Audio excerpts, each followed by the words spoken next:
buonasera, benvenuti a questa edizione di TG Sicilia. Vediamo insieme i principali titoli. Appalti truccati tra Campania e Sicilia, 34 indagati. Al centro ci sarebbe Nicola Ferraro, ex referente del clan dei Casalesi, in contatto con camorra e mafia. Si sarebbe accordato con la mafia siciliana, il clan Santa Paola, per fare in modo che alcuni imprenditori della cosca potessero aggiudicarsi gli appalti a Catania e in provincia. Amministrative, 9 comuni siciliani al voto, sono quelli attualmente commissariati. Alle urne il 57% dei siciliani.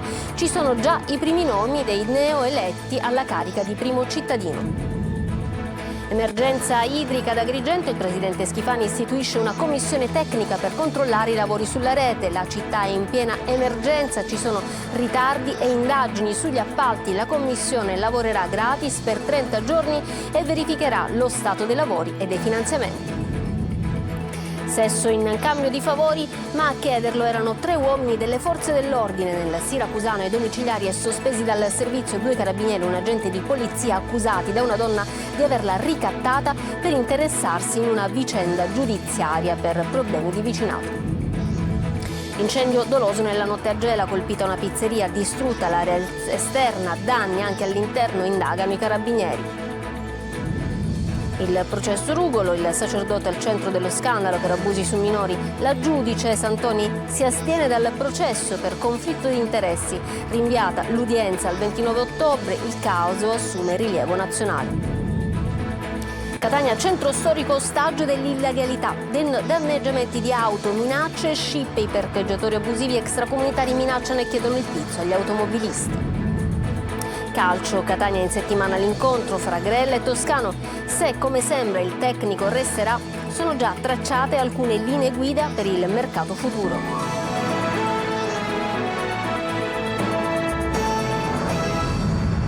In apertura un'inchiesta su presunte mazzette per vincere gli appalti relativi alla realizzazione della rete idrica di Agrigento. Il presidente della regione Schifani, altro tipo di appalti tra Campania e Sicilia. Ci sono 34 indagati al centro ci sarebbe Nicola Ferraro, l'ex referente del clan dei Casalesi, in contatto con la mafia siciliana, con il clan Santa Paola, per fare in modo che alcuni imprenditori della cosca potessero aggiudicarsi gli appalti a Catania e in provincia. Vediamo. Al centro ci sarebbe un sistema teso a condizionare l'assegnazione degli appalti tra la Campania, per lo più il Casertano, e la Sicilia. 34 persone risultano indagate a vario titolo nell'inchiesta della DDA di Napoli, un sistema affaristico che vedrebbe interessare anche Catania in accordo con il clan Santa Paola, per fare in modo che alcuni imprenditori vicini alla cosca potessero aggiudicarsi alcuni appalti, in particolare nel settore dei rifiuti. Tra gli indagati ci sarebbe anche il direttore tecnico della ditta Super Eco SRL, la società di Cassino, in provincia di Frosinone, che si è aggiudicata il lotto nord della raccolta dei rifiuti nel capoluogo etneo. Nei suoi confronti la Procura di Napoli ha avanzato una richiesta di misura cautelare in carcere. I magistrati lo accusano di essere tra gli imprenditori beneficiari della prestazione camorristica. Super Eco SRL ha vinto l'appalto per la raccolta dei rifiuti solidi urbani del comune di Catania, lotto nord, con un'offerta di 76 milioni di euro e un ribasso del 3%. Tra gli indagati figurano a vario titolo anche alcuni amministratori, funzionari pubblici e sindaci, tutti della Campania. Le amministrative in Sicilia, adesso si è votato in 9 comuni. Gli eletti: Gravina sindaco a Ramacca, Spada a Solarino, Pagotto a Favignana, Sagnitti a Caltagirone. Ma sentiamo tutti i dettagli da Manlio Viola. 7 sindaci eletti, 2 in bilico, ma nessun ballottaggio neanche a Palagonia. La poltrona scatta a Solarino, dove il deputato regionale Tiziano Spada ha battuto il sindaco uscente Giuseppe Germano. A Ramacca primo cittadino diventa Rosario Gravina, che batte Giuseppe Limoli. A Castiglione di Sicilia il sindaco eletto è Concetto Stagnitti, batte Antonio Camarda e Salvatore Monforte. A Realmonte sindaco è Alessandro Mallia, che batte il candidato del PD Leonardo Aucello e il sindaco uscente della DC Sabrina Lattuga. A Favignana nel Trapanese torna in sella l'ex sindaco Giuseppe Pagotto che batte Francesco Sammartano. A Montemaggiore Belsito nel Palermitano diventa sindaco Cosimo Gullo che batte Rosario Nasca e Giuseppe Sciacca. Solo una l'amministrazione dove si è votato invece con il proporzionale, ma non si andrà comunque al ballottaggio. Si tratta di Palagonia in provincia di Catania, dove il nuovo sindaco è Salvatore Astuti che batte Alessandro Gueli, Campisi, Fagone e Grasso e supera anche il quorum del 40%, evitando dunque il ballottaggio. L'affluenza complessiva di questa tornata elettorale in Sicilia si è attestata al 57,01%. Solarino e Raddusa sono gli unici comuni dove si è registrato un incremento di affluenza rispetto alle precedenti elezioni. Il comune dove si è votato di più è Montemaggiore Belsito nel Palermitano con un'affluenza del 72,7%, seguito da Solarino con il 67,14% e dall'altro comune del Palermitano, Prizzi, con il 66,59%. Adesso l'inchiesta sulle presunte mazzette per vincere gli appalti relativi alla realizzazione della rete idrica di Agrigento. Il presidente della regione Schifani istituisce una commissione tecnica per il monitoraggio dei lavori. Il procuratore Di Leo replica al sindaco e invita chi sa a parlare. Orazio Longo. Una commissione tecnica per verificare l'avanzamento dei lavori di ristrutturazione e automazione della rete idrica di Agrigento è quanto ha deciso di istituire il presidente della regione Renato Schifani, attuando un monitoraggio costante dell'opera, considerata da un lato l'emergenza idrica che sta colpendo la città e l'urgenza di rispettare i tempi contrattuali, dall'altro le indagini in corso da parte della Procura di Agrigento sull'aggiudicazione degli appalti e sui ritardi denunciati nella realizzazione dell'infrastruttura. Inchiesta che va avanti da un anno e che ha portato nei giorni scorsi ai primi arresti, che potrebbero però essere solo la punta dell'iceberg, come avrebbe fatto intuire il procuratore Giovanni Di Leo, che conferma che l'indagine è tutt'altro che chiusa. Altri nomi potrebbero presto entrare nel registro degli indagati. Il magistrato replica al sindaco di Agrigento, che teme ritardi nei lavori attesi da anni, e spiega: non è colpa delle indagini, fondi disponibili da 10 anni ma lavori a rilento, pochi operai in azione, un solo escavatore. Nell'inchiesta è finito anche l'ex assessore all'energia Roberto Di Maure e il suo segretario. Il procuratore invita comunque alla cautela nei giudizi pubblici e lancia un appello a chi finora ha scelto il silenzio. Chissà parli. La commissione istituita dal presidente Schifani dovrà completare le attività di verifica entro 30 giorni, anche al fine dell'eventuale azione di rescissione del contratto da parte della stazione appaltante. Per l'intervento finanziato con le risorse FSC 2021-2027, la regione ha anticipato 10 milioni di euro per accelerare l'avvio dei lavori. Dell'organismo, che opererà a titolo gratuito, fanno parte 2 ingegneri capi di genio civile, un dirigente dell'ufficio legislativo e legale e un funzionario direttivo del Dipartimento regionale dell'acqua e dei rifiuti. 2 carabinieri e un poliziotto accusati di chiedere sesso in cambio di favori. È accaduto nel Siracusano. I 3, adesso ai domiciliari e sospesi dal servizio, avrebbero approfittato della divisa per ricevere prestazioni sessuali da una donna. Sentiamo i dettagli da Francesco Loi. La divisa usata per uno scopo, il sesso, è quello che secondo chi indaga avrebbero fatto 2 carabinieri ed un poliziotto nel Siracusano. Le indagini sono partite qualche mese fa, a gennaio, quando una donna è andata in un commissariato della provincia per una querela legata ad altro. In quell'occasione ha accusato i 3. Secondo la donna avrebbero richiesto e ottenuto prestazioni sessuali con una promessa: ricevere favori ed un occhio particolare per una vicenda giudiziaria legata a rapporti di vicinato.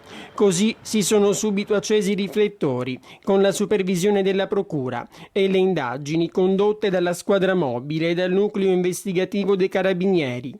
I 3 adesso non indossano la divisa, sono stati arrestati e sospesi in attesa del processo. Per mesi ha seminato paura tra le strade di Gela, 9 auto incendiate in poco più di 4 mesi, una sequenza inquietante che ha spesso sfiorato la tragedia. Ora per quei roghi ha un nome e un volto il presunto responsabile, Salvatore Genzabella, 38 anni, è stato raggiunto da una misura cautelare. L'uomo, affetto da disturbi psichici, è ai domiciliari, controllato da un braccialetto elettronico in una struttura REMS. Secondo gli inquirenti, Genzabella agiva per futili motivi, uno sguardo di troppo, un saluto mancato. In alcuni casi avrebbe anche inviato lettere minatorie alle vittime. Rimaniamo a Gela perché c'è stato ancora un incendio doloso, a fuoco un ristorante pizzeria. Le forze di polizia parlano anche qui di una azione pianificata. GR Italia.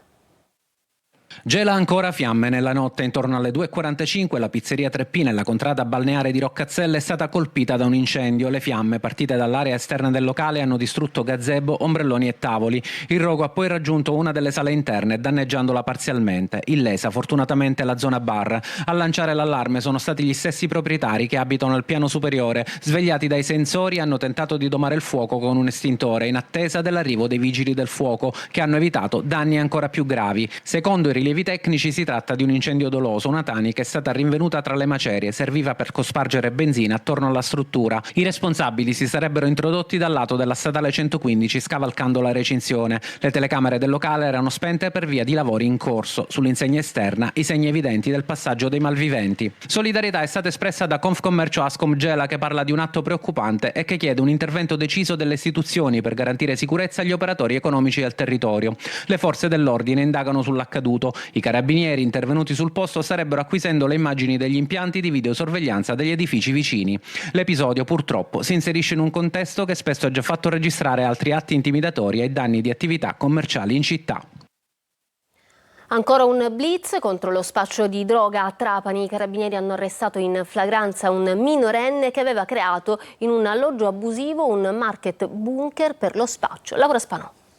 Deteneva 100 grammi di crack e cocaina in un appartamento trasformato in un vero e proprio bunker della droga. Un minorenne di Trapani è stato arrestato dai carabinieri nel corso di un blitz in un alloggio popolare del rione Sant'Alberto occupato abusivamente. A rendere complessa l'operazione la presenza di grate alle porte e alle finestre, oltre a un sistema di videosorveglianza che monitorava gli accessi all'edificio. Quando i militari sono riusciti a entrare nell'abitazione per la perquisizione è stata trovata la droga destinata allo spaccio, un bilancino di precisione e poi anche una somma in contanti. Il ragazzo è stato arrestato con l'accusa di detenzione ai fini di spaccio di sostanze stupefacenti ed ora è stato trasferito in una comunità per minori. Si tratta dell'ennesima operazione da gennaio a oggi a Trapani effettuata dai carabinieri del capoluogo per frenare lo spaccio di droga, soprattutto cocaina, il cui flusso non si arresta ma anzi continua ad aumentare vertiginosamente. Si calcola che da gennaio a oggi a Trapani sia stata complessivamente sequestrata cocaina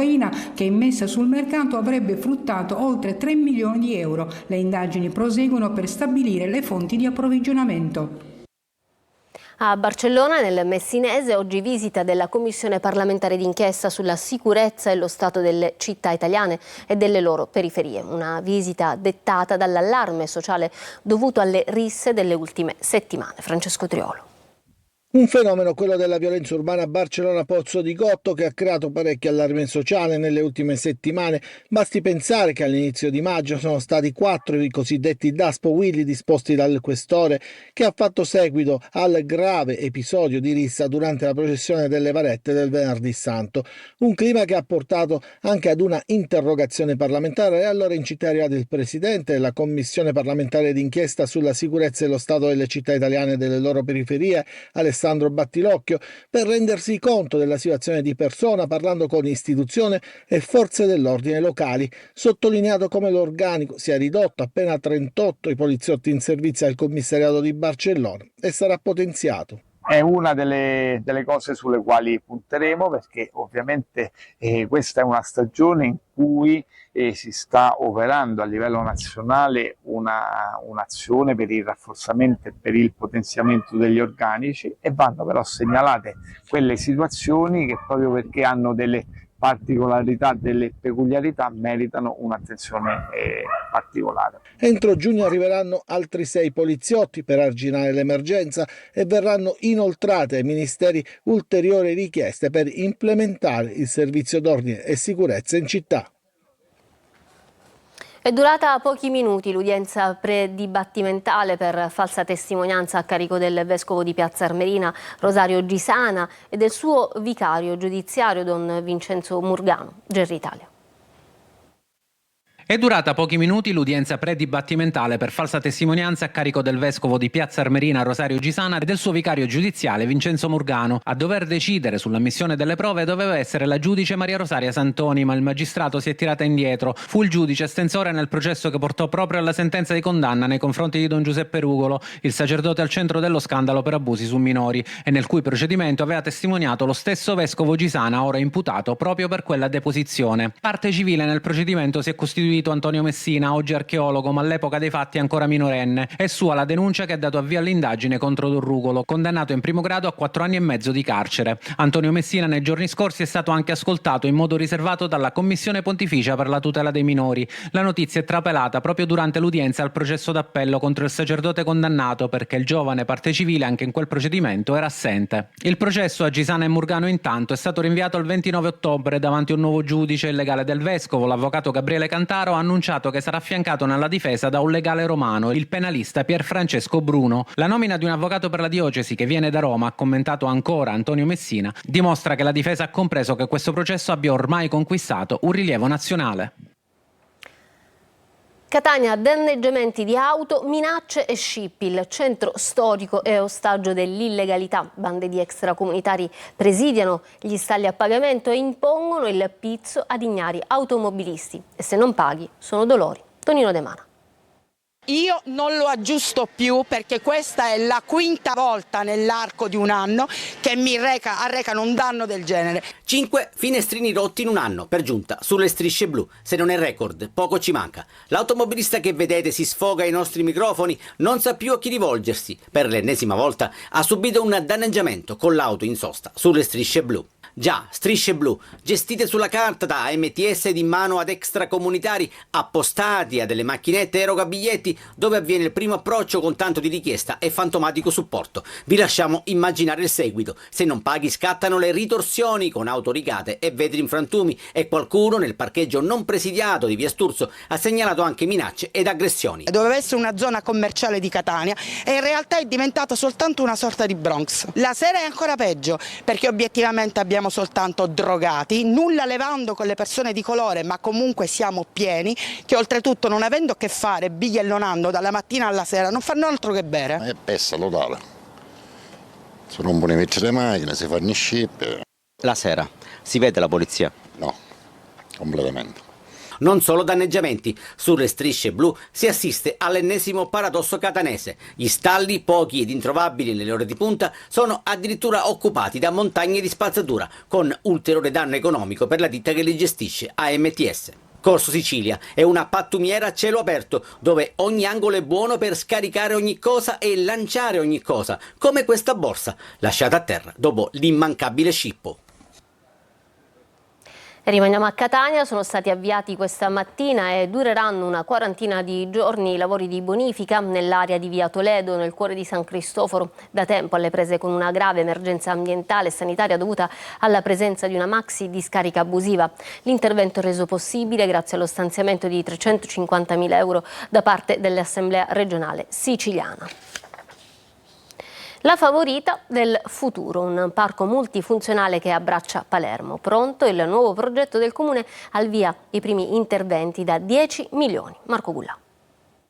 Una nuova favorita, un parco stile Central Park che sia multifunzionale, idoneo alle esigenze dei cittadini. Dopo un anno di studio e di lavoro è pronto il piano di fattibilità del comune di Palermo per la rigenerazione del parco della favorita. Il polmone verde della città, 300 ettari dove si intrecciano natura, storia, arte e cultura, si prepara a diventare un parco di ultima generazione. È nato un prodotto progettuale che sarà appunto finanziato per i primi 10 milioni su dotazioni economiche già esistenti, le altre saranno trovate evidentemente nella programmazione successiva. Per far sì che questo parco, che è in qualche modo la grande intuizione del progetto che è stato realizzato, diventi un quartiere vegetale, il 26esimo quartiere della città, cioè un luogo dove passare la giornata godendo della bellezza ecologica della natura, ma anche di alcuni luoghi dove si potrà lavorare, ci saranno aree di coworking, si potrà fare attività sportiva e anche la mobilità sarà rivoluzionata per poter consentire di utilizzarlo in sicurezza.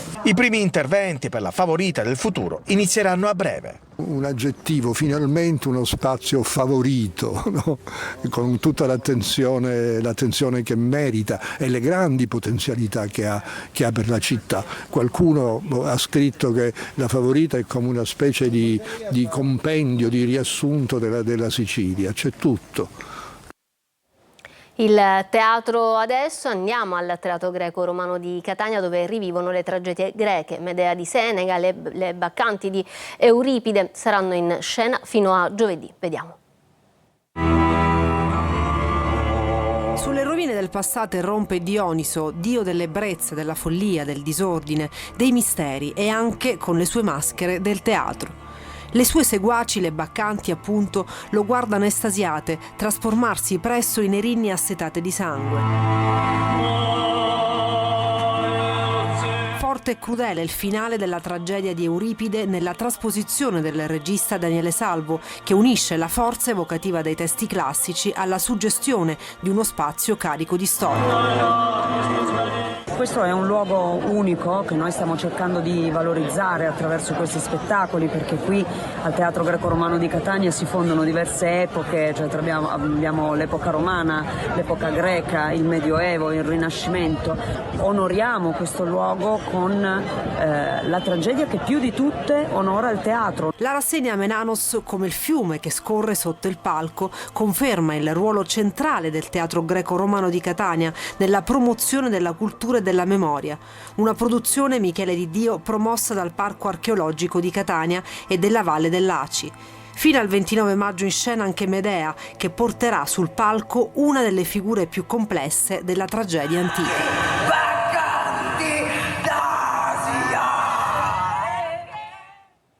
Ci fermiamo per una pausa, torniamo tra poco con lo sport.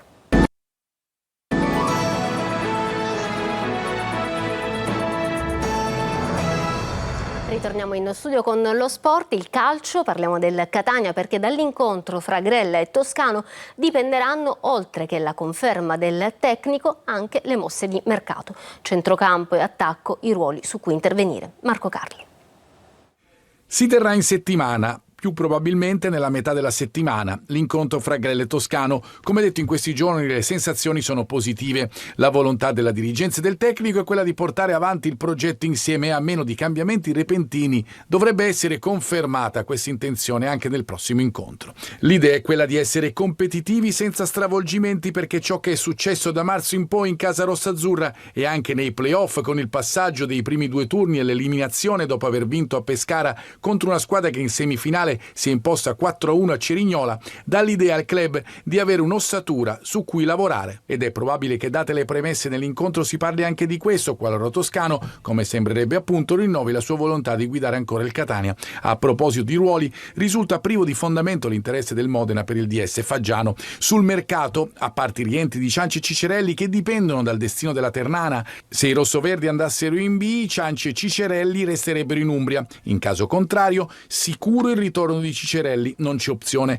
mentre per Cianci esiste, a favore dei rossoverdi, la possibilità di esercitarla entro il 14 giugno. Di certo per il resto si cercheranno 1 o 2 rinforzi in mediana, interventi sugli esterni e in attacco. In difesa serve soprattutto un'alternativa per Di Gennaro. Bene, per questa edizione è tutto, grazie per essere stati con noi. Da parte mia e dei tecnici della regia un buon proseguimento di serata. Arrivederci.